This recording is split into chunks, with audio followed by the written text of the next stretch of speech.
மீன் ஊத்தாப்பம் எப்படி பண்ணுறதுன்னு. அதுக்கு 2 பெரிய வெங்காயம் எடுத்துக்கோங்க, கருவேப்பிலை, கொத்தமல்லி, 3 வந்து பச்சை மிளகா, கொஞ்சோண்டு வந்து கடலைப்பருப்பு, அப்புறம் வந்து உளுத்தம்பருப்பு எல்லாத்தையும் சேர்த்து எண்ணெயோட ஒரு 4 டேபிள் ஸ்பூன் எண்ணெய் ஊற்றி நல்லா வந்து தோசை தவாவில் போட்டு வறுத்து மாவில் வந்து ஆட் பண்ணிக்கோங்க. தேவையான அளவு உப்பு போட்டுக்கோங்க.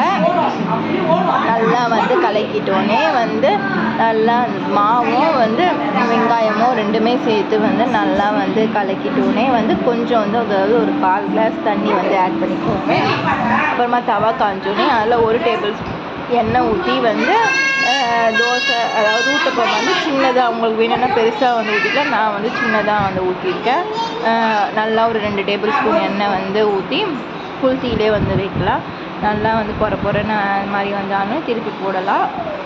திருப்பி போட்டோன்னே ஒரு 5 நிமிஷம் வந்து ஃபுல் ஃப்ளேம் ஸ்லோ ஃப்ளேம்லேயே வந்து இருக்கட்டும். அவ்வளோதாங்க, ஆனியன் ஊத்தாப்பம் ரெடி.